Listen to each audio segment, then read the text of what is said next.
Groove it to it. Oh my goodness, what happened to my throat there? Get it, Andy. So anyway, welcome.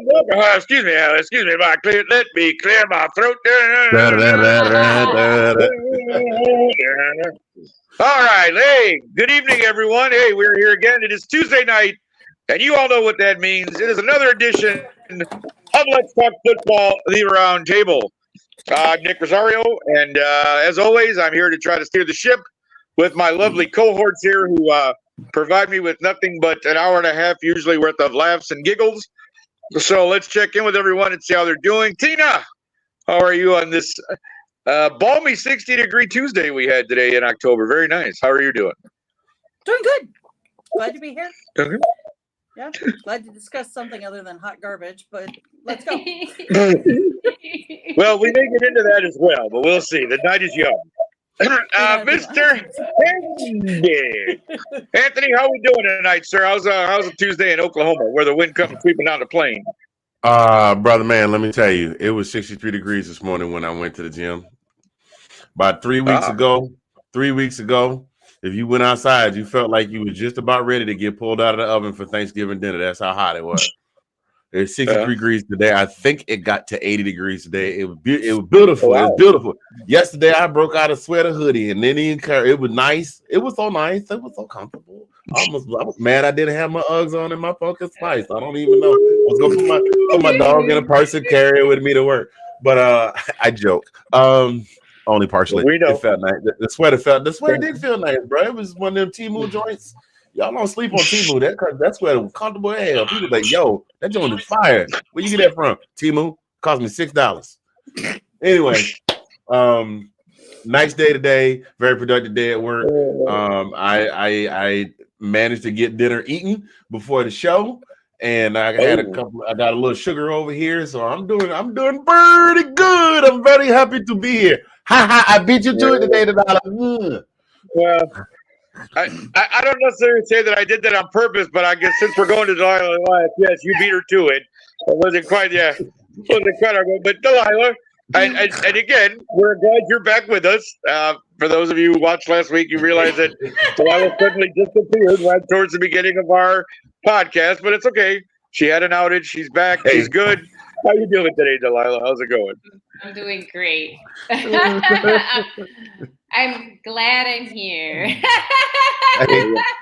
Can I just we're glad you're here too. Yeah, we're glad you're here too. I used a different synonym to be here. Exactly. I'm glad I know some synonyms. I could change it up a little bit. Synonym. You know, I'm very glad to be here. Yeah.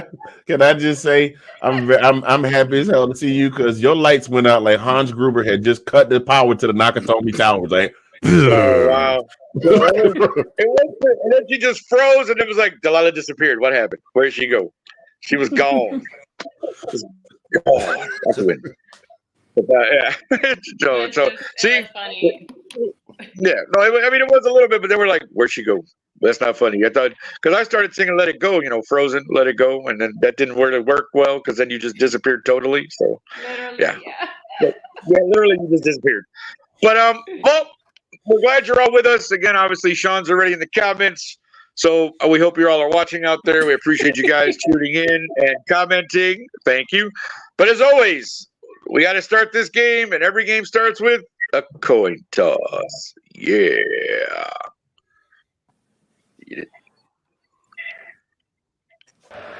Woo-hoo.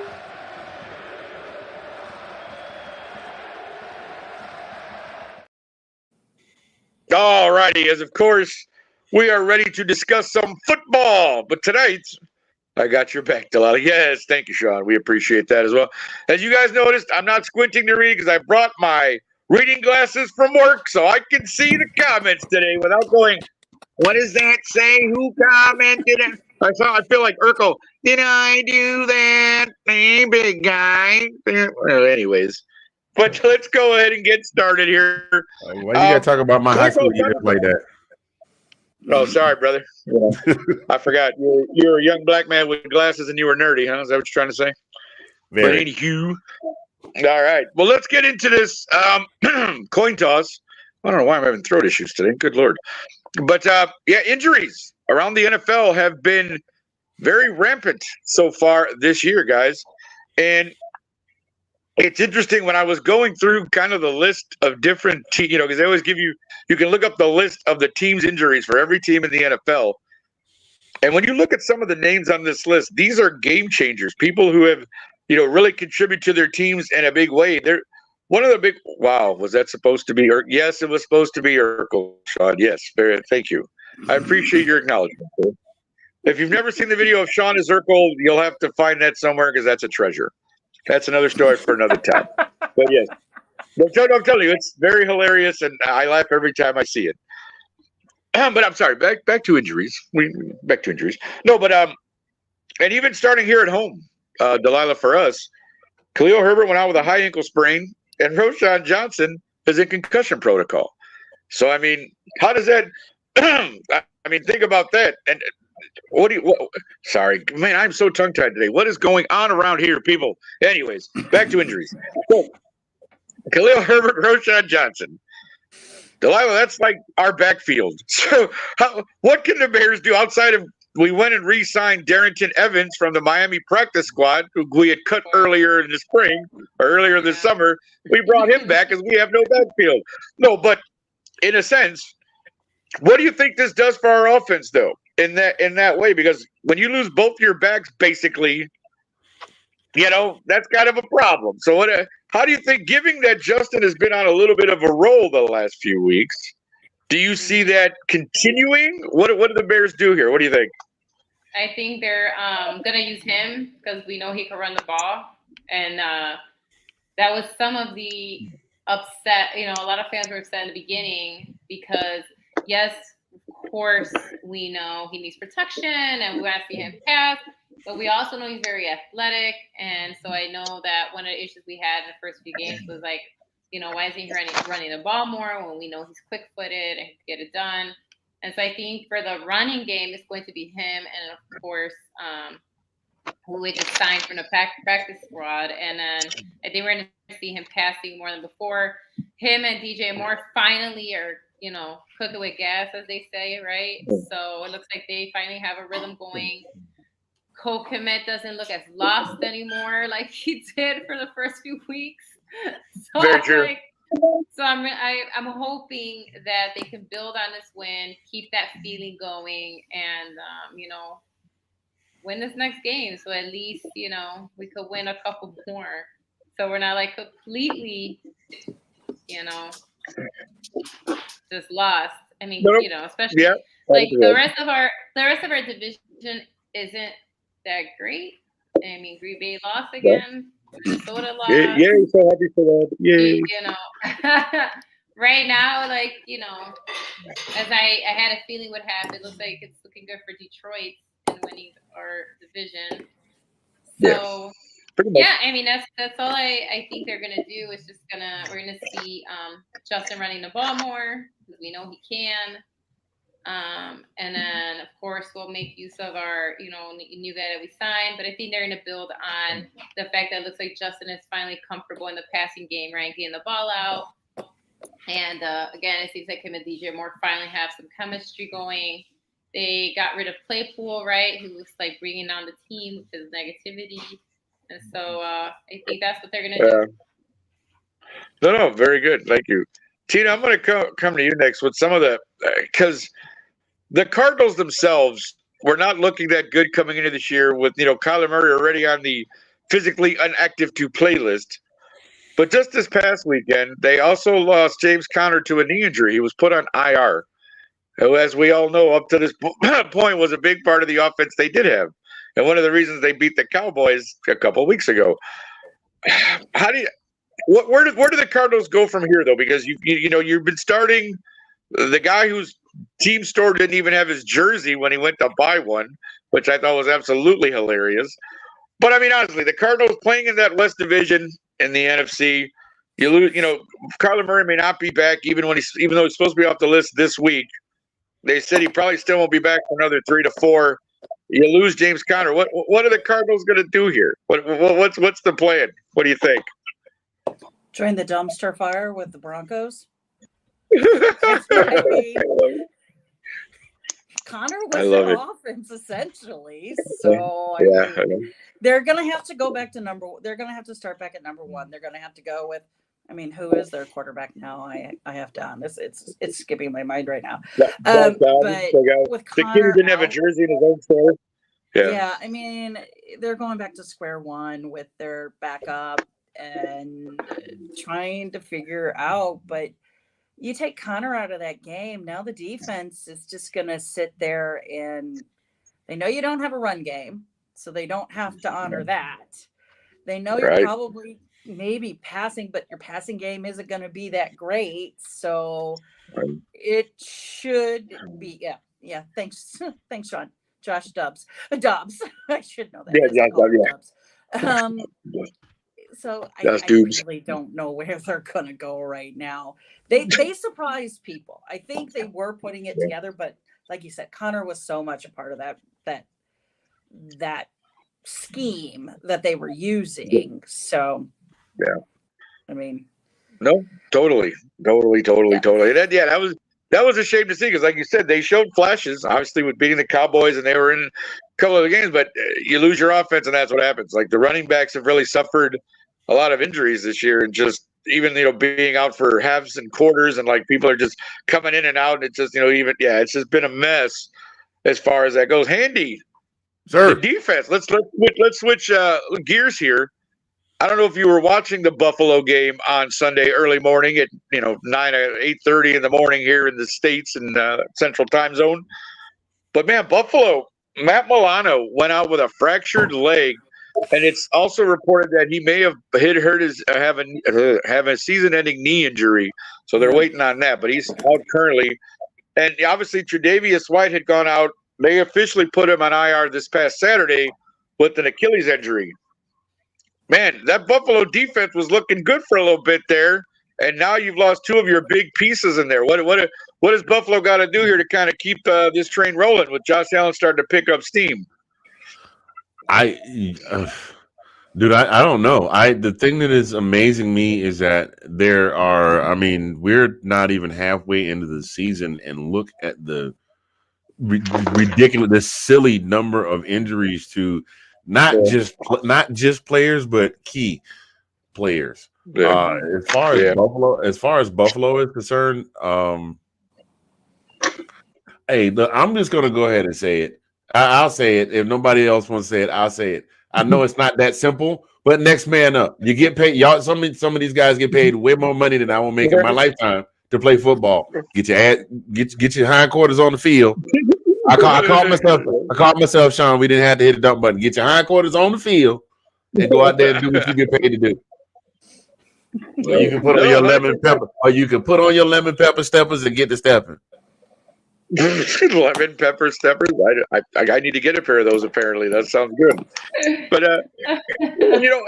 it's amazing to me because, again, even a team like the Lions, who have obviously, like Delilah was saying, like they're the front runner, obviously, in the NFC North, but as bad as our division is.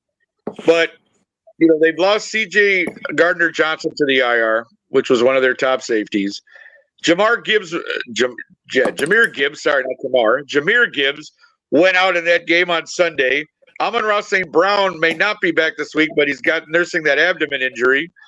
And, it's amazing that despite all that, the Lions still managed to, win their game and still pull everything out. And but I want to get to this because I want to ask you guys about this really quickly.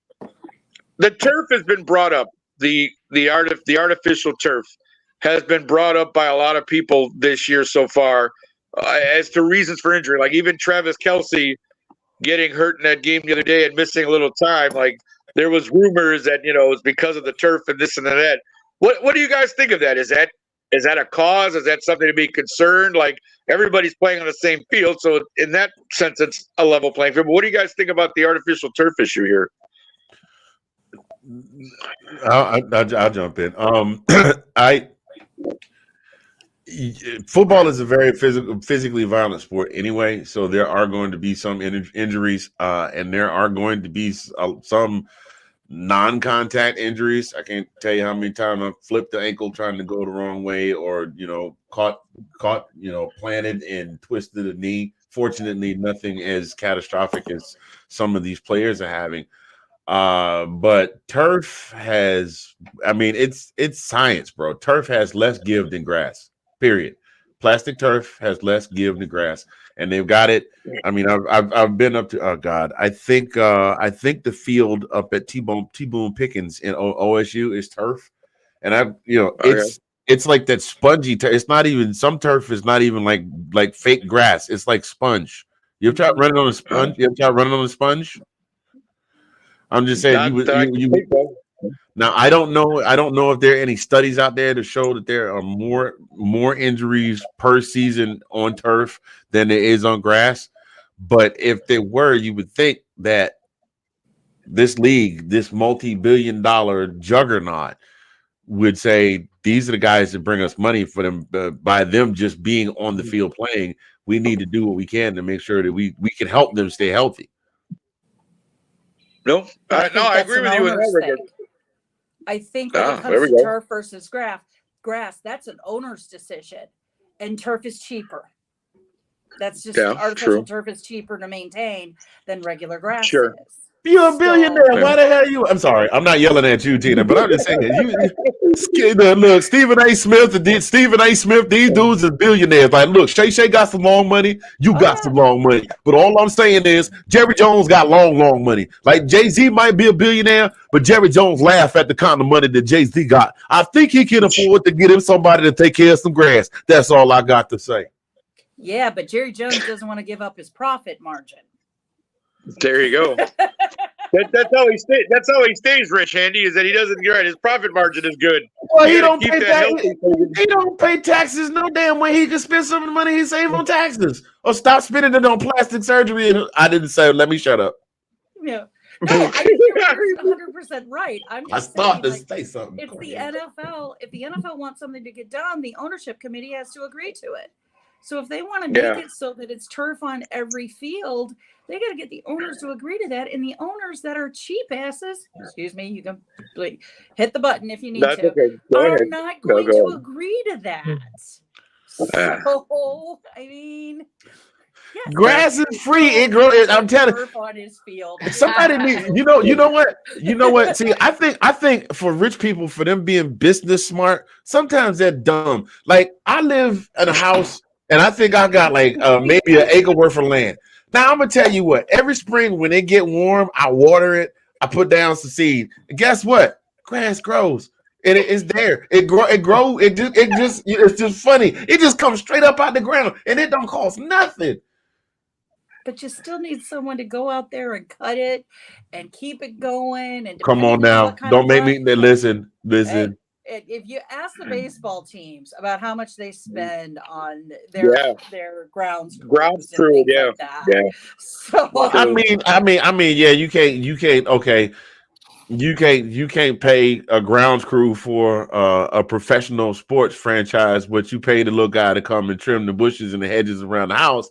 I get it. Like, that guy, you can give him a case of Red Bulls and a couple of months. I'm not even playing. There's a guy. He said, "Give me some Red Bulls and some Modelo's, and I'm good." I'm not even lying. You can do that, but you can't get somebody to say, "Oh, be a groundskeeper at Wrigley Field for a case of Modelo's and some Red Bulls." That's a whole big feeling. Like, hey man, I'm gonna need about 3 more cases of Modelo for this right here. This is a bigger job. But my whole point is, that's my point. Is turf is less maintenance. Right. It is less maintenance. Correct. You don't have to spend the money to you'll have to replace it every year, but you just stretch it across and roll it across or whatever they do to make it go. But that's not a grounds crew having to go out there every week, reseed it, redo it, make sure that it's the right level. Because we remember those games from yesteryear that our parents talk about, where they're like running through a mud bowl because half the grass disappeared. Or true. Remember the teams that they'd share stadiums with the baseball teams? Oh, that was Atlanta was like that. Like that stuff. So I mean, I know why they went to turf. I agree. I think turf is horrible for the player. Plus, it's bad for the turtles. What? Plus, it's bad for the turtle. Where you think that turf end up when they get done with it? You think they take it and they properly dispose of Oh it? no. They're getting rid of it. It's going right in the ocean. Anything special. It ends up with the turtles. Yeah. Okay, I'll go with that. It goes with the turtles. I mean, you know, Michelangelo, Donatello, Leonardo, they ran his strangling because Jerry Jones wants some turf in Cowboy Stadium. No, I know. I mean, It's just, Terrapins want it. yeah. So. The issue is that they've done like all these studies and all this research, and it's all inconclusive. Like they cannot scientifically prove that one is better than the other. That's really the issue. It's more a feel versus like scientific fact. And so the players prefer grass, right? They're saying we prefer grass. We feel safer in grass. We feel that our injuries occur most of the time, you know, and so that's really why, like, you won't see the change across the league go from all of a sudden turf to all grass. Just there is no right now any evidence that proves that one is better than the other. It's more on feel what the players kind of want. But it obviously, like we said, does come down to maintenance. And they're always going to pick the one that's more cost effective. I think what we should be looking at is more how the field is treated, right? Like if it is turf, are they taking care of the turf like they're supposed to? Because even though it's artificial, you still have to do maintenance, right? You still have to. Sure. So maybe that's really what they should look at is the type of turf being used. And also like if they are using grass, like, you know what I mean? Like that's really what they should be looking at is what type of, if it is injuries occurring more in turf, although again, there's no evidence that shows one over the other. But if they feel like it happens less in certain fields that use turf, then really maybe they should be looking at the type of turf being used. Versus like, oh, let's get rid of everything because Tina is right. Like all the owners have to agree to have a uniform, like and they're never going to agree on that. They don't agree barely on anything now. Look how long it takes them to sanction and oust someone. You know what I mean? Like they can't ever agree on anything. It takes a lot of pressure, and you have to show them like an efficient way where they're not going to lose money. You know, that's what it's going to come down to. Can you find a way to use a different material, whether it's grass or they find something else that is cost effective and will keep players safe? That's always what it's going to come down to. But I can say that right now that all the articles I find, they say it's like inconclusive. They can't really prove that one type of field is safer than the other. They say that you say all the players want grass, so Ricky Williams is the head of their committee. What? Say that.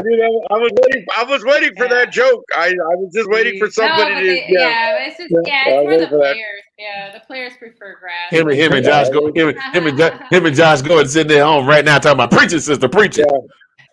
Yeah, right. That kind of goes with what I was going to say too. Is I also think like the human factor with the players. That's a big part of it. Like if all of them were doing the exact same PT and the exact same exercise and doing everything, then you could control for that factor.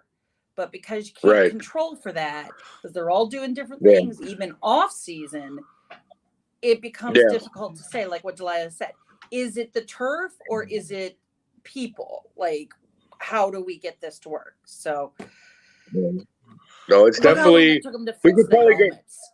It took them 10 years to change the helmets. So like it's one of those issues where like you could honestly sit and debate it all day and try to come up with arguments for either side and be like, okay, we're going to do this and that. But yeah, for now, again, keep an eye on those injuries because again, a lot of guys, so far we're only up to week 6 and you've had guys who are already out for the season, plenty on IR.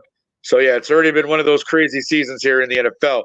Let us move on to our next segment, which, of course, glad that she's back so we could do this segment this week. So coming up next, of course, is Delilah with This Week in NFL History.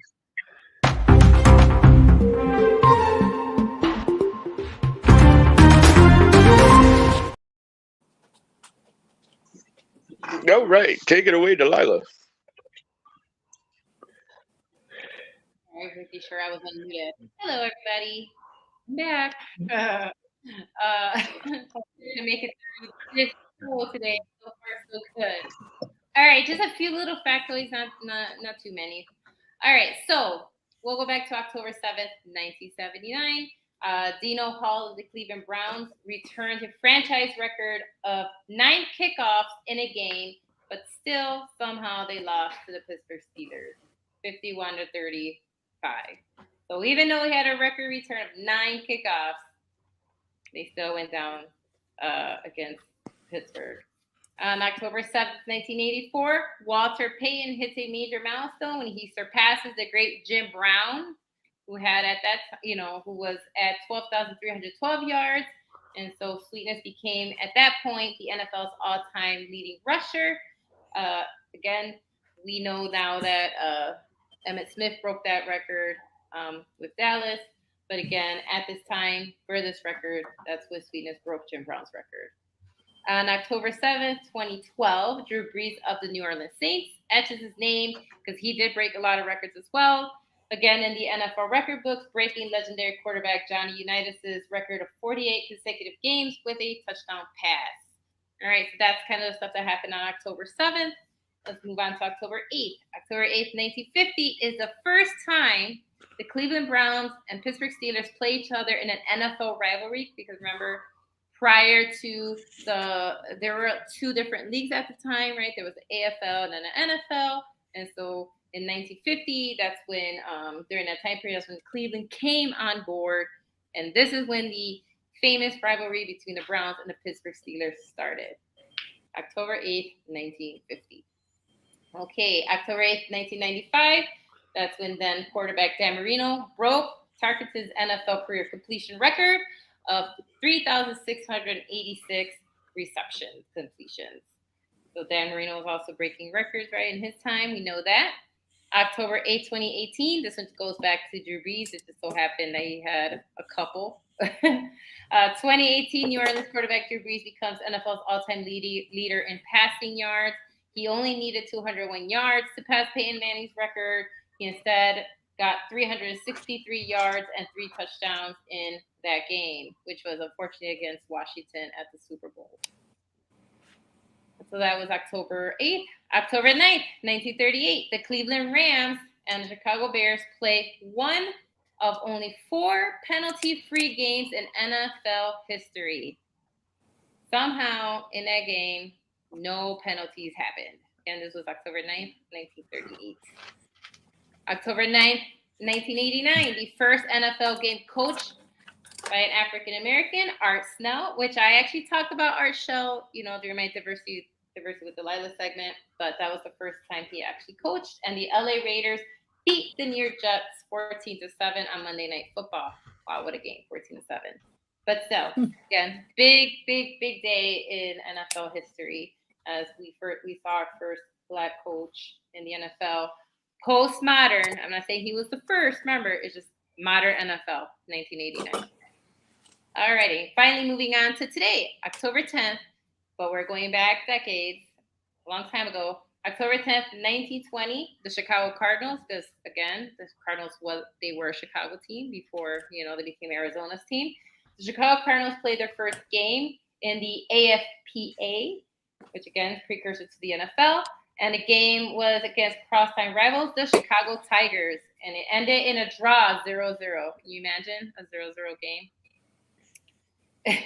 October 10th, 1921, the NFL Decatur Staleys officially become the Chicago Staleys, and they win that game 14-10.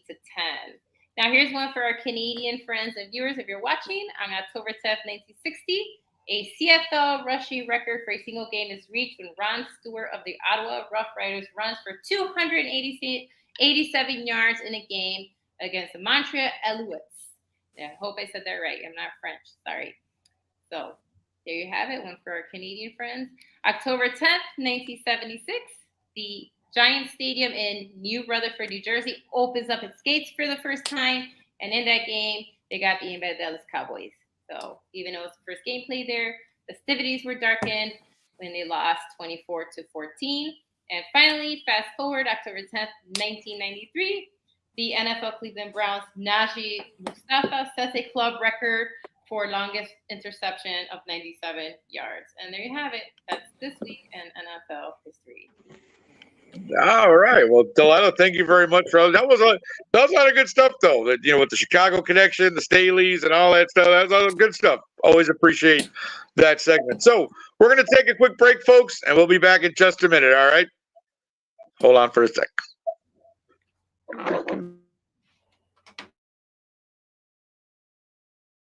Hey, Nicole, what you thinking about this Giants San Francisco game? I have a song in my head, and I was moving so much to it, it moved my car back and forth while I was at a stoplight, and it was San Francisco, where's your disco? So I'm going with San Francisco, where's your disco? With a 22-18. Oh, okay, so close game. You may give us a close score. game. Oh, yeah. Love this. I love it. I love it. I love it. I love a close game. That's what I'm talking about.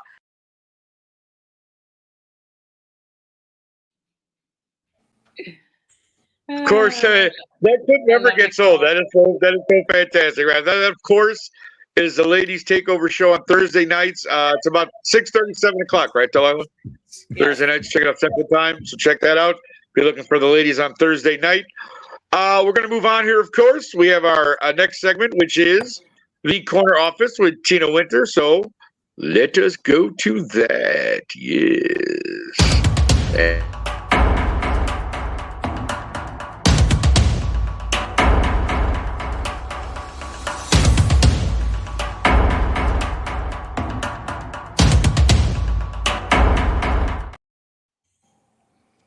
Well, hello, everyone. It's now time to find out who the top corners were in the NFL this week. So, tied for number one was 4 corners. 2 of them have been on this list. Number 1 is from New Orleans. His name is Yadam. He has 7 passes deflected and 1 interception. Number 2, who's new, is Wallace from the Pittsburgh Steelers. He had 7 pass deflections and 2 interceptions. Number 3, coming from the game in the good old Bailey in London, was Williams from Jacksonville. He had 7 pass deflections, 2 interceptions, and he had a total of 61 yards from those interceptions. And then also is Taylor from New Orleans, who also had 7 pass deflections. One thing that I noticed when I was going through these numbers and everything is that in the top 10, 6 of the top 10 corners were new this week. There's Douglas from Green Bay. There's Peterson also from Pittsburgh. Lattimore, New Orleans is in there. Espinoza, I know I probably butchered his name, from Buffalo is in there. Blankenship from Philadelphia is in there. And to go back to Espinoza at Baltimore, he had a 32-yard return on his interception that he had. And then my favorite person in the world, as everybody who knows me knows, Pat Surtain too, finally hit the top 10. So all those guys that I noted is in the bottom, tied for 5. They all had 6 passes deflected, and they had 1 interception this week. So, but I decided to get a little different kind of flavor for you guys. I wanted to look and see like who was doing well with TDs or what they ran back. So when I look for who got TDs instead of just like pass deflections, Witherspoon from Seattle comes in first with 4 pass deflections and interception, and he had a total of 97 yards. Then a Dallas guy that was on this list has talked about before. His name is Bland. He had 5 pass deflections, 3 interceptions for a total of 86 yards. So those are the top corners in today's NFL. Now, I'm going to get to the second part. And as you can see in what it says, we're going to talk about ownership. And I kind of alluded to this last week in my segment. So we're going to go over some basic rules for ownership of an NFL team. Okay. I'm going to make these kind of quick. I'm not going to get into the nitty gritty because that'll take way too long. But there's some no-nos. One is you can't be a casino owner or have an ownership in any kind of casino, which we already know from the number of discussions we've had on gambling in the NFL. We can understand why that rule's there. 2, no private equity, no public companies, and no sovereign wealth groups. And we're going to remember the private equity part because we're going to refer back to that later in what I'm talking about. Sovereign wealth groups means any money you have in an international fund, that it's global money, you're investing all over the world and stuff like that. You can't use that money. Can't use money that you have made in a foreign investment to be in for a team. You can't have more than 25 people in the group or in a part of your group that's your ownership. You can't have any cross ownership with other leagues that are in your market.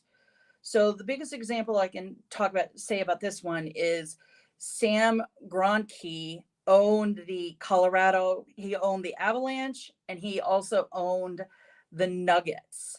So when his family bought the Rams in 2010, he had to diversify his interest in the Avalanche and the Nuggets and give it to his son, and his son now owns those. An exception, people kind of point this one out. The exception to this is Paul Allen, who owned the Seahawks. He also owned the Portland Trail Blazers. But the reason he was able to do that was because, 1, there wasn't an NFL team in Portland, and 2, the NFL considered Portland and Seattle to kind of be the same market. So that's why he was able to do this. Now, some people may remember, and Sean probably doesn't remembers this, Jared Harris, who is the primary buyer of the Commanders. When he bought the Commanders, he had to look for someone to buy his minority interest that he had in the Steelers. And that's because he can't own another team.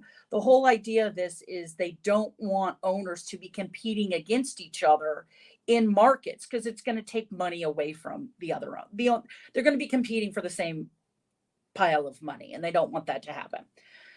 Okay, so in order to do this, you need a minimum 30% stake in the overall price, and you can't borrow more than $1 billion overall as the group and to put your money up.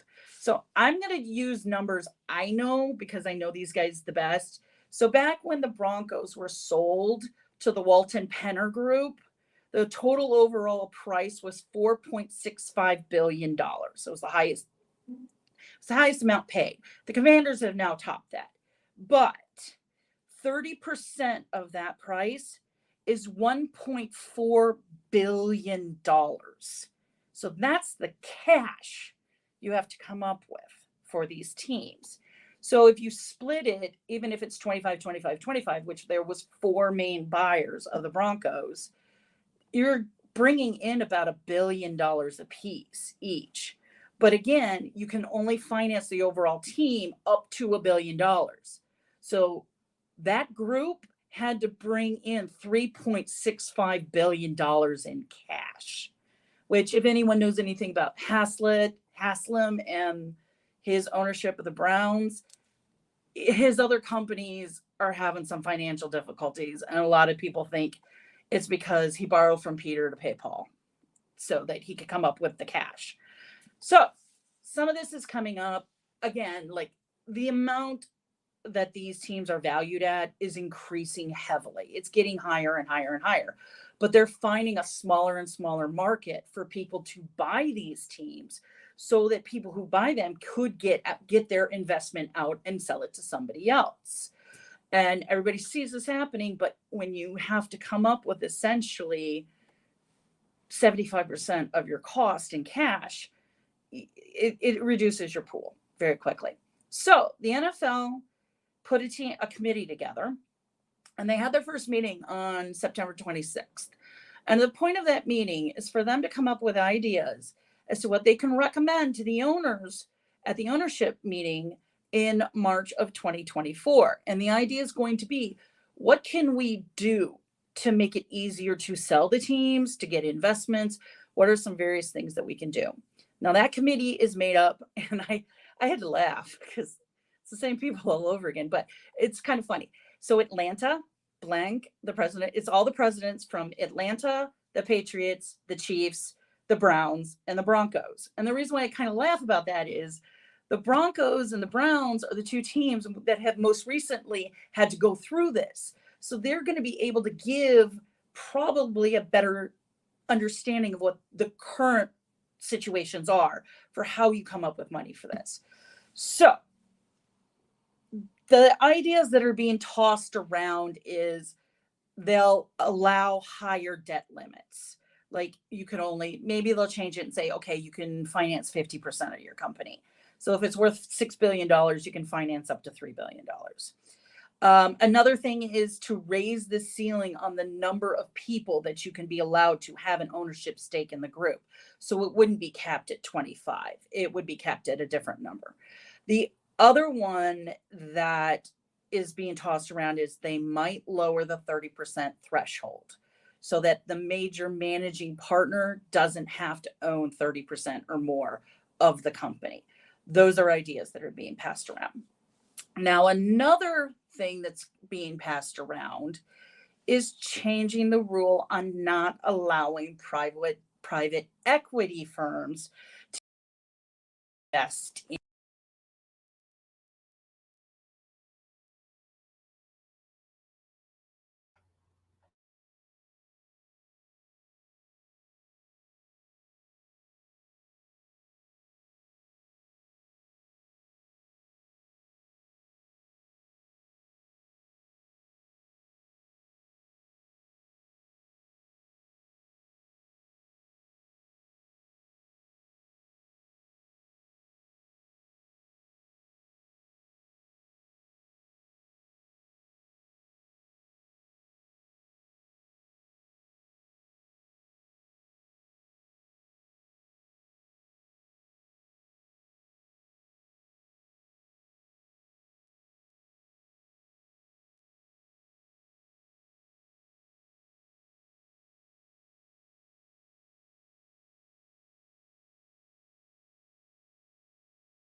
Hey, Tina, we can't hear you anymore for some reason. I'm sorry.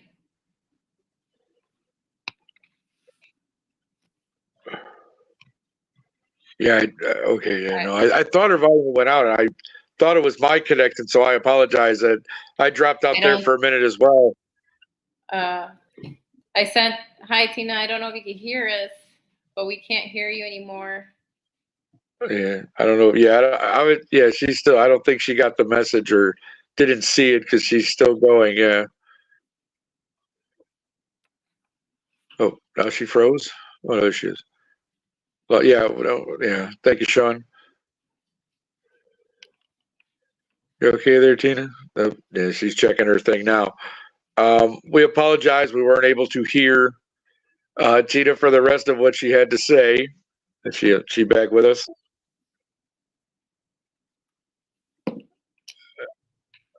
Oh, no. Okay. No, she's yeah. We got nothing. Sorry.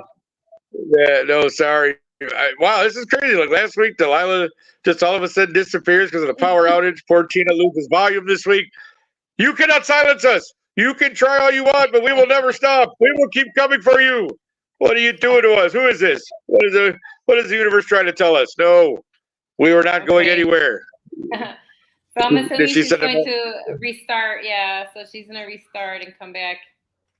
Okay, no problem. So. Not a problem at all. Technology, right? So right. Glitches. Hey, we're live. What can you do, right?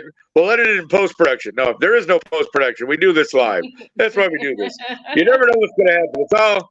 It's all off the cuff, my friends. We never know what's going to happen here. As is apparent by the last 2 weeks, we've had some things happen here, which that's okay. Hopefully, Tina can get back up and running and join us. But in the meantime, we'll keep going. We'll go on to the next segment. We'll wait for Tina to rejoin us. This segment, we're trying something new. We're calling this one "You Can't Handle the Truth" because we are about to give our honest opinions on some of the things happening around the NFL. Tina, can you hear us? Yeah, I can hear you. I don't know what happened. We have you now. Welcome back. Yeah, I said they tried their best to put us down. We're gonna just keep coming for them. Last week it was Delilah. This week it's you. Like we're not. Hell no, we won't go. Hell no, we won't go. You're going that easy. Well, if you want to finish up your what was the last point you guys could hear? I'm not gonna lie to you. I don't remember the last thing you said because all of a sudden I started focusing on the fact I couldn't hear you. That I totally, honestly don't remember the last thing you said. Yeah, and I accidentally hit the back button, so I got taken out of the feed entirely because I thought, well, maybe my thing screwed up because I can't hear Tina because you guys were still. It looked like everybody was still listening. So then I took myself out of the feed, and then I had to come back. So then when I came back, I still couldn't hear you. So I'm like, oh, what are we doing? So yeah, we've had a fun time. The part about going back to the private equity guys. Like, I think I'll just go back to the private equity guys. This is the way I'll short it out to make it a little quicker. Okay. Private equity. The reason why this is going to be interesting. These are your mutual funds. These are your pension plans. These are various investment ideas that people use to invest their money in other things. And the reason they're used is because you can put a lot of money together with a number of people. And they have a large pool. Like if you think about it, like Chicago teachers, how much money is in that pension fund? Like it can be millions to billions, depending on what it is. So the idea is going to be that if they open it up to allow private equity groups to finance or invest in these ownership groups, it opens up a bigger pool of money for them. They may not necessarily need to take bonds, et cetera, these things. The reason that becomes interesting is because these private equity firms are also the ones that generally run mutual funds and electronic stock exchanges that everyone can invest in. So that's how it could possibly open up to people having a stake in a team. What I think will happen first is the private equity will be used to finance the ownership stake. Give it about 5, 10, 15 years, because we all know how slow the NFL works. Then they might start opening it up to allowing fans to maybe buy in. Like, let's say that the Bears, McCaskies, have decided they want to raise $20 million or whatever they need for whatever reason they decide. They could put that out on the market. Fans could buy a share in that. But again, like Green Bay, they wouldn't actually own a portion of the team. They own a stake in the ownership of the team. And those would also be subject to a lot of the same rules the Packers have. No voting rights, you don't get season tickets, etc. So that's the ownership. Really what it comes down to is, we've said time and time again with the owners, a lot of this is about them making money. And some of them see these as investments. They don't want to hold on to them like the McCaskies have, or the Roonies, or the Maras. It's not a family business to them. It's a business. So you want to buy low, sell high. So that's it. Ownership. Sorry. Yeah, totally. No problem. Again, sorry we lost you there for a little bit. That's all right. So hey, we're gonna keep going because that's what we do, baby. We never stop. We're always there. The next segment, as I mentioned before, we're trying a little something different called "You Can't Handle the Truth." We're gonna give our honest opinions on some of the things going on around the NFL. I'm gonna start with you, Mr. Handy. Anthony Richardson, Colts quarterback, was injured again this past Sunday. And he joins a long list of like mobile running quarterbacks who seem to get injured frequently. He's been injured like 3 times already this year. Is there a thing with mobile quarterbacks being able to stay healthy in the NFL? What do you think, Andy? Yes. Especially Anthony Richardson acts like nobody ever explained to him, if you run past the line of scrimmage, that makes you eligible to be. You could be tackled behind the line of scrimmage, but if you are brave enough to, step across the line of death, you gonna get your head took off. You think he's been playing at Florida all them years, getting knocked upside his head by multiple teams in the SEC? You think he know by now? I should not go over there. They don't like me on that side over there. I'm gonna stay on this side and try and throw the ball over there instead of trying to run it over there. And he just keep getting hurt. I don't know, coach. I run with the ball and they just keep hitting me hard. I don't like that. But yeah, I mean, I joke, but yes, there is, because I mean, that's a big thing for defensive. That's a big thing for defensive players. You run it. I'm coming. Let's go. Like Deion said, we coming. You go get you. Somebody might even risk a flag to throw a forearm up against your head. I'm not even lying because you know how often does a DB get a flying tackle at a running quarterback? Very rarely. Rarely. Because usually they give themselves up. Yeah, Like once they give themselves up, you can't touch them anymore. yeah, and then sometimes they still be like, "Oh man, I ain't mean it. I was trying to jump over him." Yeah, With my helmet aimed directly at his solar plexus. Yeah. It just worked out that way. Gravity had flipped me. Y'all know Newton's theory of gravity. The heaviest part of me, the helmet and all the equipment, it flipped me over the physics. And so I got caught by a centripetal force and I hit it right in the chest. I didn't mean to do that. I was trying to jump over. You gonna throw the flag anyway? Okay. I'm just saying, I said all that. I said all that to say, as a quarterback, you are playing in a league that is designed to. I mean, literally, the rules are you almost can't blow on a quarterback anymore. So at this point in the game in 2023, if you're out there trying to run and do like you did in college, you are basically looking for. I don't mean to wish that on nobody, but you're looking for a concussion. You're looking for somebody to not. You know, you get tackled and the legs get tangled up, and now you tore your MCL, your PCL, your LL Cool J, and everything else. You understand? So, I'm sorry, I'm riffing here. I'm not doing none of this on purpose. I'm in this mood today. But that's how it goes. That's am I lying? Is somebody stop me if I told a lie? No, not at all. You are 100% correct. Even Sean said you're 100% correct, Candy. That's absolutely right. Yeah. They're coming for you. And if they can get a hit on you, they will. Absolutely. And if they can take the quarterback out of the game, they'll take 100%. They'll take the fine, they'll take the penalty because now the quarterback's out of the game. And you've affected the other team's offense. So it's gonna happen. Absolutely. 100%.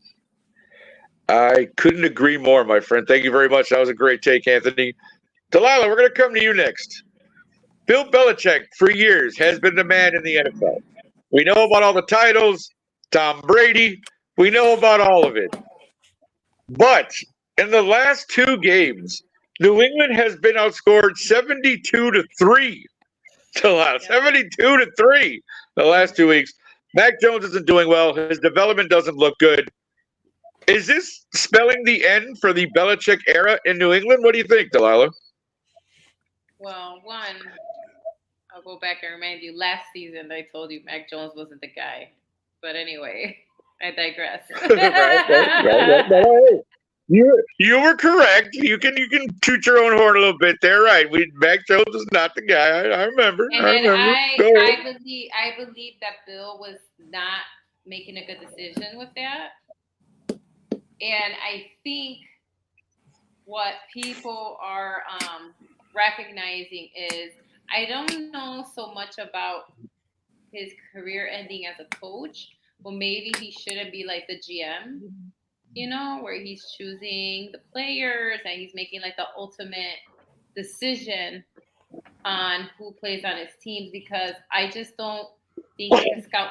And it happens, right? I just don't know if he could scout modern talent like what you need now, right, in the modern NFL.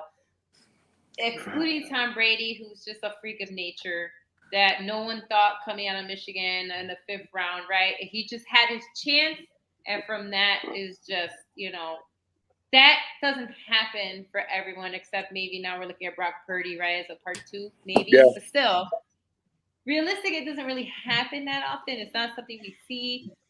And so I think what we're going to see, I think maybe the shift in his decision making when it comes to players, right? Who kind of, especially at quarterback, I think that's where we're probably going to see some shift in that area, because I just don't think he's making the right decisions when it comes to that anymore.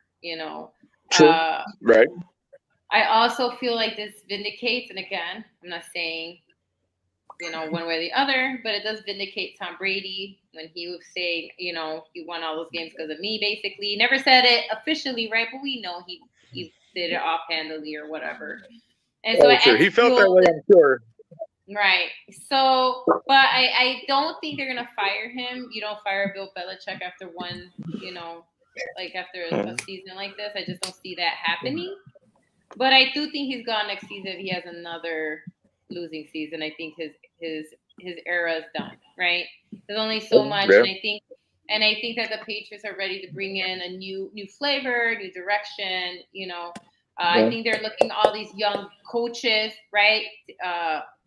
Daniels in Miami, and then you're looking at Shanahan in San Francisco, you know what I mean? And I think that they're looking at these younger, up and coming, coaches that are making changes based on the way the game is played now, right? Like you have your younger quarterback. It is a passing game, but we're noticing that they're athletic, right? They also need to move in the pocket, right? They need to run the ball. And so I think that not this season, but next season, if he cannot get back to where he was, right, winning games and winning divisions and stuff, I think he'll retire before he gets fired. I don't think he wants to go out that way. I think that he might give himself one more season, and if he can't get it done, he himself will retire. I don't think it's going to come down to him getting fired. I think he'll retire before that happens for himself and to save his. You know what I mean? I just don't think he'd want to go out that way. And I think because Kraft really does respect him and, he did get him 6 championships, I think he'll give him that out. He'll probably have that conversation like, listen, just not, you know what I mean? Like that breakup kind of conversation. Yeah. Oh, yeah. But I think he's going to give him his own out, like, listen, why don't you resign? And then, that ain't giving him no out. Like, why don't you resign? I ain't gonna fire you, but you need to resign. Right? I feel like let you do this right. Yeah, I think that's how that conversation will go. I don't think it'll happen this season, but I think next season for sure. I think we'll see the end of Bill Belichick. Well, what did they do? I'm sorry, I didn't mean to cut you off, Nick. What did they, Delilah? What if they just completely crap the bed the rest of the way through the season? You think he'll still give him that chance? I think he'll quit. I don't think I think he'll do that himself. Like honestly, I think if it's that bad, right? If he can't recover, if it's really that bad that he can't recover at all, that he can't win any games. I think Mac Jones got injured too, right, or something, right? And he might not even be available to play. So I think that if it really is an embarrassing season, the worst that he's ever felt, I think for his own pride, I think he himself will walk away this season. Yeah, I'm definitely interested to see. Go ahead, Tina. What I was also going to say is one of the things that Belichick did, which is what a good head coach should do, is he surrounded himself with the best coaching staff underneath him. And a lot of people, and I'll make fun of Coach McDumdum all day. I will do it. But everybody needs to remember that Josh McDaniels is the one who coached Brady, brought him up, brought up Garoppolo. So, that's the thing. It's not so much, was it Belichick? Was it him? Was it the DC? Was it here? And that's the thing. All these guys that Belichick had underneath him, a lot of them have gone on to play for they're at other teams now. They're not with him. So you're not keeping the defensive guys you used to keep for years. And so I've been seeing the wheels start to come off for a while. Now, I love the fact that the wheels came off. I'm not going to lie. So I think it is 50-50 on the question when everybody says, well, because Brady won another Super Bowl, that means he's better. I'm like, yeah, but he won another Super Bowl when, let's give Belichick some props here. The man is a genius. And but he surrounded himself with great coaches underneath him that were able to get his ideas across and do these. So, but I agree with Delilah. I think if it all goes to hell in a handbasket, he's going to quit before he's asked because he wants to go out on top. He doesn't want to go out kicking and screaming. Yeah, it's the age old adage of all good things must come to an end. And I Yeah. kind of feel like this is the time for New England where it's coming to an end. It's not Yeah. looking well. I mean, again, like you said, you have pride, and in the last 2 weeks you've scored 3 points, and the other two teams have scored 72 against you. Like Yeah. that is demoralizing and defeating. And like you said, Yeah. you drafted, Mac Jones 15th a couple years ago, and the Fields class and all that. Everybody knows the class. And you thought, okay, Belichick, maybe they can bring this kid along, Alabama kid, blah blah. And Mac just hasn't really done it. And I'm guarantee you that they're probably calling for Bailey Zappi right about now, whether regardless if Mac Jones is hurt or not. So New England will be interesting the next couple of weeks to see what happens. It could be the Bailey Zappi show before we know it, with Bill, like you said, trying to salvage this season before it really gets away from him. And like you said, then he has to kind of decide among himself that he really wants to do this anymore at that particular thing, because he's so used to such a high level of performance that this has to be bothering him tremendously with how bad it's going so far. But let's move on. We'll go with Tina. This is a kind of an interesting one because people always look for advantages, right? You always look for the edge. You always look for the way to get ahead, that sort of thing. So the last 2 weeks, the Jacksonville Jaguars have played in London. Now, the question was posed, is this an unfair thing, Tina, to the fact that 2 weeks in a row, the Jaguars, for one, didn't have to travel because they're in the same city, while another team had to come in from the States to play them. And we all saw what happened on Sunday when that happened. They beat the Buffalo Bills, which a lot of people did not predict. So is this an unfair advantage with these, Jacksonville kind of being the London home team and having a game 2 weeks in a row there? Tina, what do you think? Absolutely. 100%. I agree. That's why, I mean, it's definitely advantage. It's an advantage for the homeowner, the owner of the team. Shaw owns a football team, a soccer team in London. Yeah. He's got everything set up for the team to come and camp for 2 weeks. Like, come on. That's all they had to do was get there, show up, maybe a couple of days ahead. I don't know when Jacksonville went to London the first week. It's Right, a the first definite week, advantage. You don't have jet lag. You're used to the time zone. You've been able to run your regular practice for an entire week and not have to deal with any of the logistics of being able to get your team from the United States to London. Now, I will say this. The Bills, by not showing up till Friday, they screwed themselves on that one. Because jet lag is a real thing, especially for an athlete. You do not show up essentially 48 hours before you're playing a game like that. They should have left earlier. I don't care if they had to leave Sunday after the game. Pack your bag for a week when you showed up for the game the week before. You're going straight to London. That's a logistical thing. But absolutely. How, and I know the NFL is always like, oh, we put everything in and blah, blah, blah, blah, blah. And it's just random.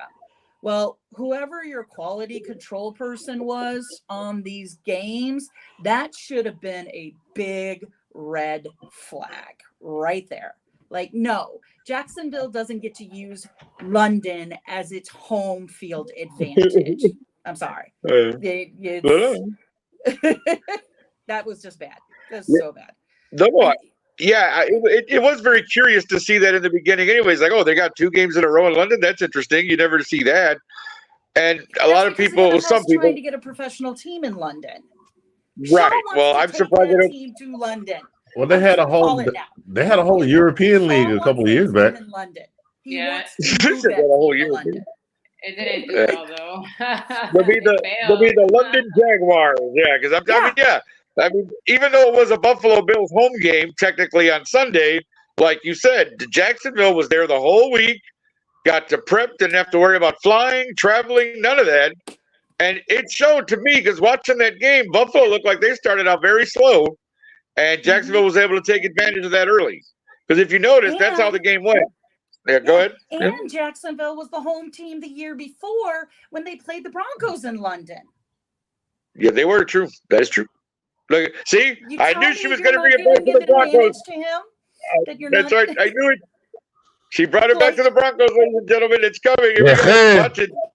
I feel a profanity laced rant coming on in the next half hour. I'm just saying she's going to explode. No, in No, this I'm just case, messing it with you. really is like you Yeah, can see where the NFL wants to take Shaw in his ownership. So yeah. he's got the bucks. He's got the cash. Yeah. So He's got the cash. They want to grow this in London, and Mexico hasn't quite worked out, which I don't understand why. There's a lot of fans down in Central and South America. So. You would think that somehow they'd find a way to make that work, as you said, because there's a huge fan base down in Mexico. Yeah, absolutely. That's also where the first outside of Canada. That's actually the first international game that they played was actually in Mexico, not in Europe. Was in Mexico, right? Correct. Yeah. But now that Jacksonville has found a home there, you may see them more and more often.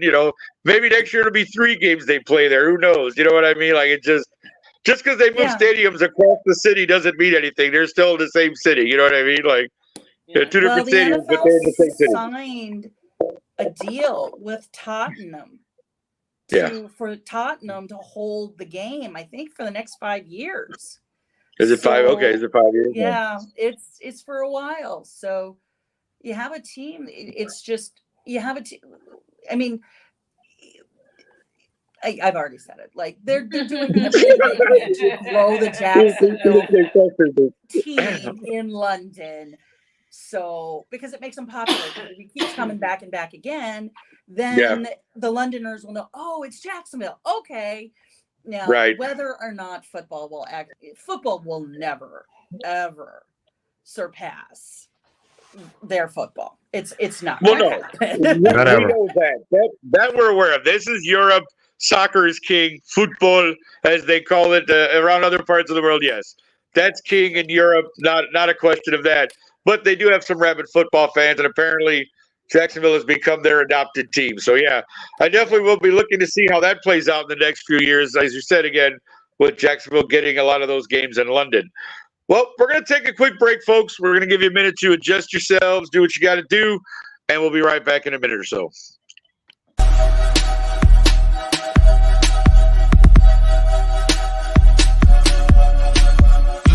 I can just say, on behalf of the entire NFL, nobody feels bad for New England. I'm sorry. We're all laughing at you. You deserve this. You deserve this. This is what you deserve. You get what you deserve. I mean, it's time for you to be bad for a while and not be good. You had your run, and now it's over. It is very much over, New England fans. Goodbye. Don't come at me. Go back to your Dunkin' Donuts. Don't care. Wow. You've been holding that one in for a while, huh? Yeah.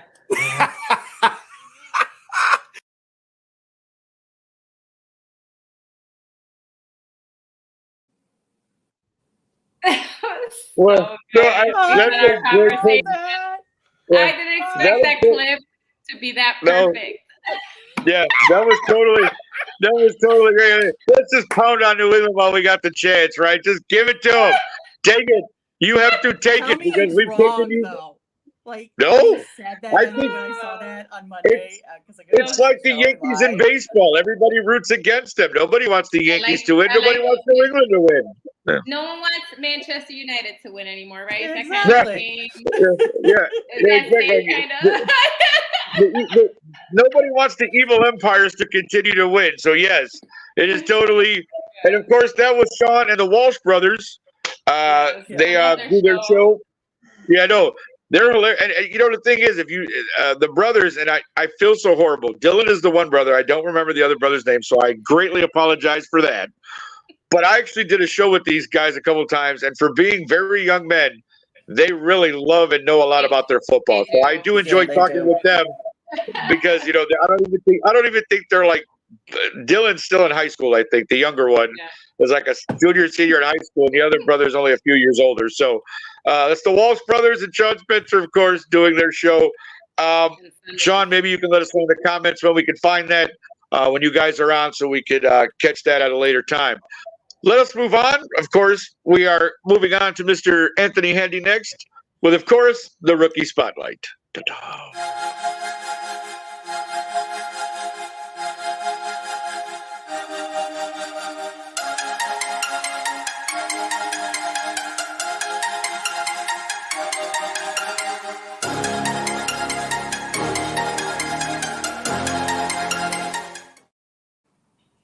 And of course we would come back and I would have to sneeze. Hello, everybody. How are you doing this evening? Welcome to this week.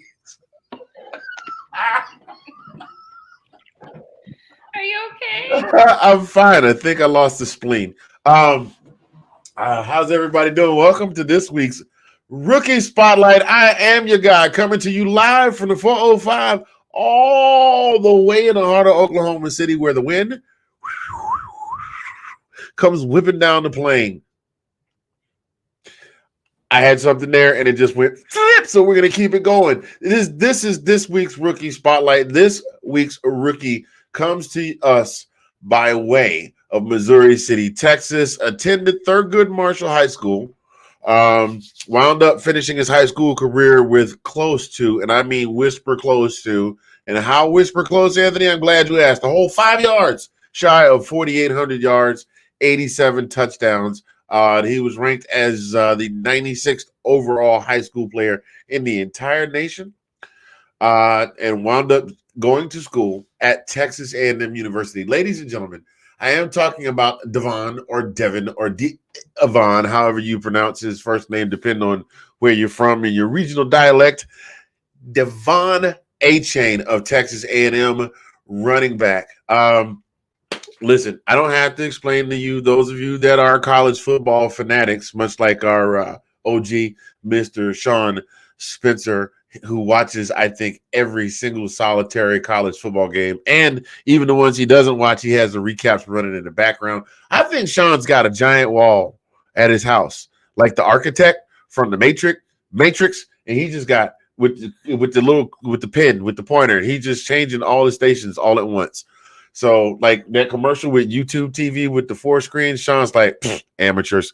Anyway, if you followed any type of SEC football, Texas A&M, this kid, 3 years, 2,300 yards rushing, 554 yards receiving, and he also was a kick returner.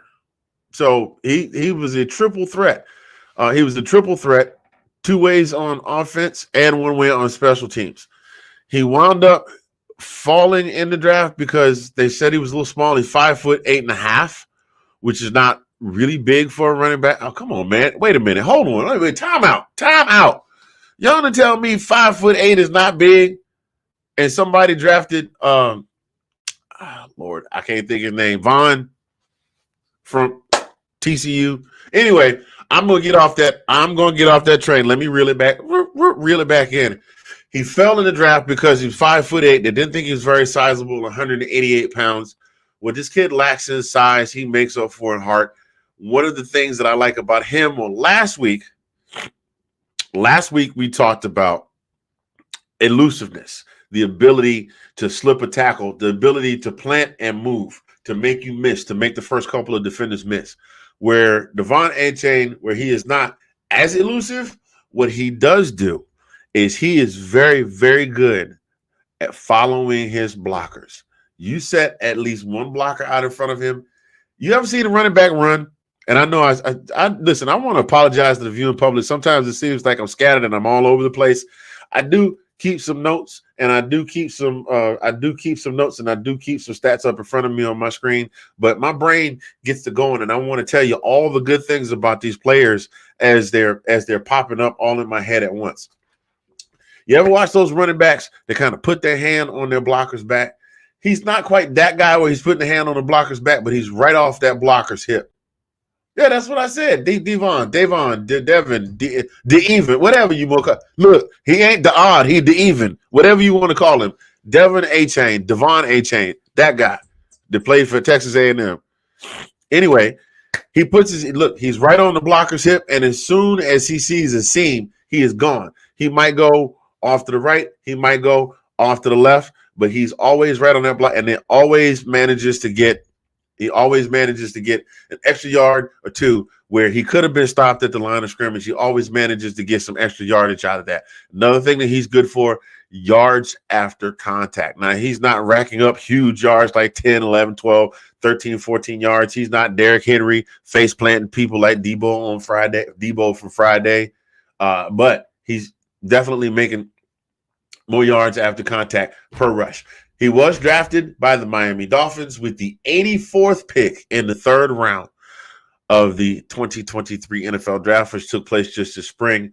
He wound up running against, sorry, Tina, in week 3. He had his best week of the season where he finished with 203 rushing yards, 30 receiving yards, and a total of 4 touchdowns. So 253 total yards on offense and 4 touchdowns.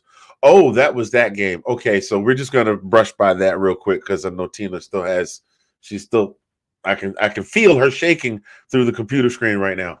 But that was his best week of offensive production, 253 yards against Denver in the 70-20 win. He was the AFC Offensive Player of the Week. So far this season, I got his stats over here. Hang on a second. Why is my mouse not working? Oh, my God. Okay, let me stop being silly. So far this season, he's got 460 yards rushing total. However, he out right now with an injury. Doctors say that it's week to week. They have not determined yet the nature of the injury, so we hope to see him come back. This is one of those cases where we see somebody getting ready to have – I mean, he was on pace to be over 1,000 yards rushing. That's just he was on pace to have 1,000 yards rushing, 1,000-yard rushing season, and right now he's going to have to be sidelined for a few weeks. We do hope to see him back. Ladies and gentlemen, I'm going to stop talking because the thoughts in my head are going all over the place, and you're going to get a whole bunch of unnecessary facts that you don't need. So we're going to reel it in right here and tie a little bow on it and put it in a box and hand it to you. Ladies and gentlemen, this has been your Rookie of the Week, Mr. Devin, or as it says in the comments, Yvonne or Devin A-Chain of the Miami Dolphins. Thank you so much for your time. Y'all have a good remainder of your evening. Thank you very much, Andy. As always, entertaining, my friend. I love it. We give you the fun and we give you the facts. We give it to you all, baby. Well, let us move on to the segment that I do weekly. We call this, Nick's Picks because I like to pick stuff, and my name's Nick. That is why. So, Nick's Picks.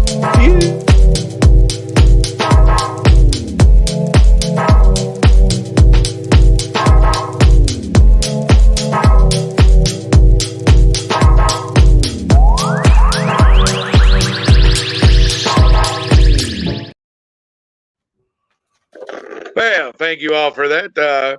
I am back this week to pick 4 more games for everyone. I went 2-2 again. I seem to be hitting the last 3 weeks. I've hit the 500 mark, 2-2 to last. So I am 11-9 for the season. Going into week 6 this week, I have 4 new games for everyone. So let's get right into it. First game on my little schedule here, 49ers and Browns. Now, the Browns, I know, have a little bit of a defense. They may have a quarterback issue. And we all know what the 49ers are. We saw what they did to Dallas on a Sunday night just this past week.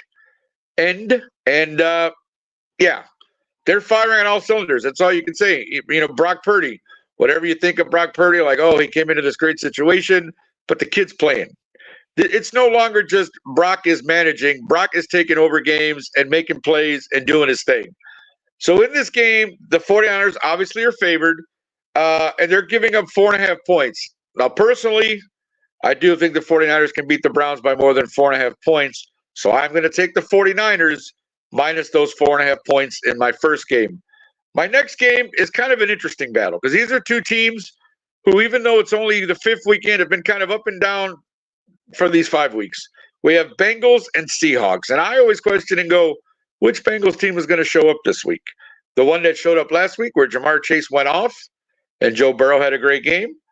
Or is it going to be the one where he throws 3 interceptions, Jamar Chase doesn't get the ball, and screams about how he's always open? Anywho, Bengals Seahawks this weekend, and the Bengals actually are favored by 3 points against Seattle. It is a home game, though, for Seattle, the Legion of Boom. Well, the old Legion of Boom, the 12th man, as it were, the crowd. But I like Joe Burrow. I always have. I believe in Jamar Chase. I believe in Joe Burrow. So I'm going to take the Bengals, even on the road, minus 3 points against Seattle. Next game is a conference game. Being a Bears fan, we're in the NFC conference. but it's Lions, Bucks, Buccaneers, Lions. And again, Baker Mayfield has been playing well this year. And I've always been a Baker fan, not just of his commercials, but of him himself. I like Baker Mayfield, and he's got the Bucs playing well, and that's all you could really ask for at this point, given some injuries they've had and things that have happened to them. So they're playing the Lions. Of course, we all know the Lions, the Lions, the Lions. We've all predicted that they would win the NFC North, right? Because because Minnesota sucks, Green Bay's not that good, and the Bears, we don't know what the hell they are, but so far not so good. But I'm confident. I'm confident, and that's why I picked this game. The Bucs are the underdog here, and they're getting 3 points. So I'm going to go ahead and take the Buccaneers with 3 points this week against the Lions. It's a home game for the Buccaneers, and I think they're going to make this a really close game and even possibly pull it out. So I'm going to take the Bucs plus those 3 points. And my last game for this week, Colts Jaguars. Now again, losing Anthony Richardson has not been bad for Indianapolis because backup man Gardner Minshew has come in and done the job and got the victory on Sunday. Sorry. So yeah. But the Jaguars are coming off, as we just stated in our last one of our previous segments, the 2 wins in London after their 2 London home games. So now they have to travel back to the United States, which I hope they're already back here by now. But they do play the Colts this Sunday. And the Jaguars are favored as a home game for them. Another home game for them, I guess, right? They're in Jacksonville now. But they're giving up 5 points to the Colts. And again, I know some people say that the Jaguars can be spotty, blah, blah, blah, blah. But I believe in this offense. I believe in Christian Kirk. I believe in Calvin Ridley. I believe in Travis Etienne. And I believe in Trevor Lawrence. And I think they can come up against this Colts defense with a victory by more than 5 points. So I would take the Jaguars minus 5 points. So to recap, 49ers Browns, I will take the 49ers minus 4.5. Bengals Seahawks, I will take the Bengals minus the 3. Lions and Buccaneers, I will take the Buccaneers plus the 3. And Colts Jaguars, I will take the Jaguars minus 5. So as I mentioned before, I'm 11-9 on the season. So follow along these 4 games. We'll see how I do. Hopefully I can get a little bit more in the plus column, but we'll see how it goes for next week. Excuse me. I see we have lost Delilah. I don't know why, because as I was doing the segment, I don't know what exactly happened. But we are going to. I guess she had to go real quickly, so we are going to continue on. We have we've come to the end of our show. Actually, as you know, we always end the show with one last thought. So we'll start with Tina. Tina, can you go ahead and give us your one last thought for this week? Are you muted, Tina? We can't hear you again. There you go. Okay, no problem. There you go. We got you now. As my name says at the bottom, I am a fan of a hot garbage team right now. And after having my heart broken very bigly on Sunday, I've been doing some thinking and I've been listening to some podcasts. And one of the guys I do follow for my team, his name is Nick Ferguson, ex-player for the Broncos. Yes, I will bring them in any way I can. Said, stop. At this point with my team, there is so much that is wrong with it that if you keep focusing on that, you're never going to be able to deal with the season. It's just not going to be good for you. So stop focusing on the bad stuff and start looking for the things that are good and that they're starting to fix. Because as fans, when things go wrong, we want them fixed like that.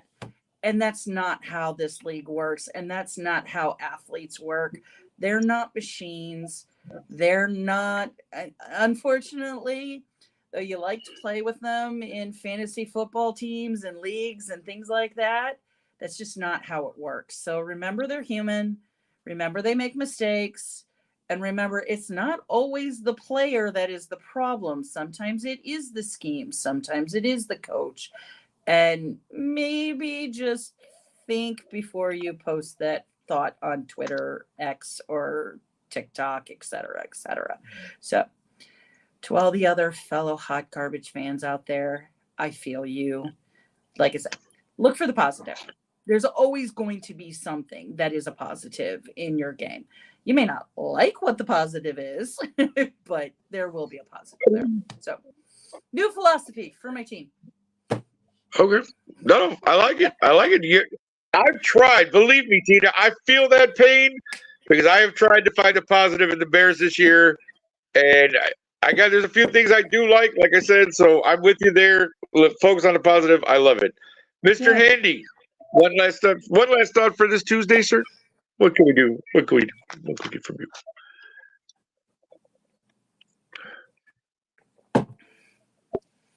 you? Is he muted too? We're not hearing you, Anthony. Yeah, he's muted. Okay, What is going on? What is really going on? There we go. Hey, I told you. They're trying to take us down. They will never do it. We will always come back. We're not going anywhere. Go ahead, Anthony. Oh boy. My one last thought for this week. Friday is my favorite day of the week. I'm running out of things to talk about on these final segments, man. It's just we talk about the same stuff. Friday is my favorite day. Well, actually, I take that back.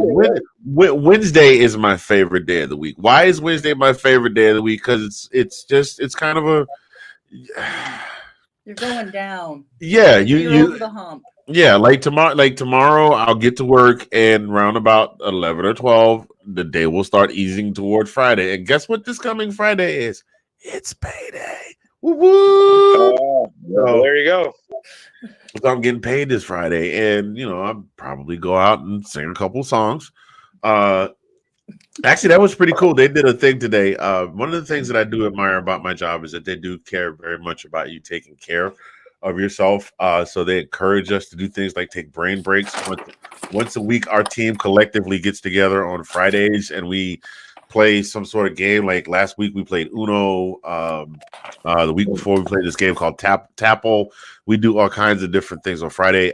Today they actually had karaoke in the auditorium from 11 to 2 where you could roll through and sing a song, sing a couple songs, and then go back to your desk and just kind of get away from your desk and take brain breaks, which I think is absolutely great. So you know what? I want to change my answer. I think that more corporations should encourage. Now, granted, it doesn't take the place of good health care and better wages, but that's a different discussion for a different day. But I do think that more corporations should strive to at least do things like that, just to. I know little things like that don't always mean much. Now you can keep your pizza. I've had more pizza than I should have had at all of my jobs collectively. And it's the truth. That meme is very true, right? When everybody get ready to strike, you show up and there's pizza. Ooh, man, is that a Supreme? I could just pick the mushrooms off. But do things like what I just described, just to give your the people that work for you an opportunity to just. I mean, I have gotten up from my desk sometimes and just walked around a building for now, because the building is about, if you walk every hallway is like 2.5 miles. So for me, that's like 5,000 paces. I've done that. I just different kinds of things. Do those kinds of things and stop beating your people across the head for not being at their desk. And I guarantee you'll see better productivity. I guarantee it. Yeah, I guarantee. But Wednesday did, and I'm gonna change my answer. Tuesday is my favorite day of the week because I get to hang out with. It comes right after Monday after I hung out with Colin, and then I get to hang out with y'all, and we get to be silly, and I get to yell at y'all for trying to steal my punchline. Right, sure. I get it. I love it. Right, and then tomorrow it'll be Thursday or something, and you're like, Saturday because you don't got to work, or Sunday's football day. So I hear you though. You know what? Any day I can come on here and just chat with you guys is a great day as well. It's funny because, like Anthony said, sometimes you come on here and you go, I know one last thought is coming, and I should have something that's meaningful, or that I should have something that should mean something or have some gravitas to it. But honestly, today, all I got, I don't really have much. I guess I would just say that, I'm kind of in a good mood. It's just. Work is work. I mean, I won't be working the rest of the week. it slowed down. We're started closing down for the year, even though we have a football game on November 4th. I work at Wrigley Field for those who may not know. But yeah, so we're just kind of closing down, getting things done, and we'll prepare for the football game. And then, we'll have the winter where, I always know that I have some time off. I usually try to find a way to keep making money, whether it's unemployment because of the layoff or finding a seasonal job or something like that. So I think just going into this season, which is my favorite time of year, I just want to say that things are going great. I thank everyone, my friends, my family, who are always supportive and who always are there if I need someone to talk to. Just thank you guys again. This show is, to me, it's just such a pleasure to do because for me, I just like to talk football. I just like to talk football. I like to talk football with people who like to talk football, and you guys do. You guys love it as much as I do. You guys bring the fun, you bring the funny, but you also bring the facts and you bring the knowledge. So I truly appreciate that. I appreciate everyone. Delilah, we appreciate you. Thank you. Sorry you had to be called away. But yeah, thank you guys so much, everybody in the comments, for watching. Everybody who pays, who gives us any attention, we appreciate. So thank you guys so much. I hope everyone has a phenomenal week, and we shall see you here back next Tuesday. So for Delilah, Tina, and Mr. Handy, I'm Nick Rosario. Everybody have a great week, guys. Thanks very much for watching, okay? You have a good one. Bye, bye, bye, bye, bye, bye, bye, bye, bye, bye, bye, bye, bye, bye, bye, bye.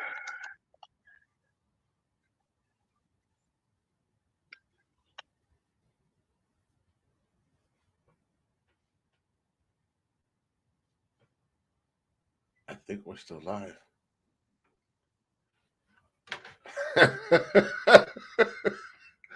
Oh boy. I hope, are we still live? Oops.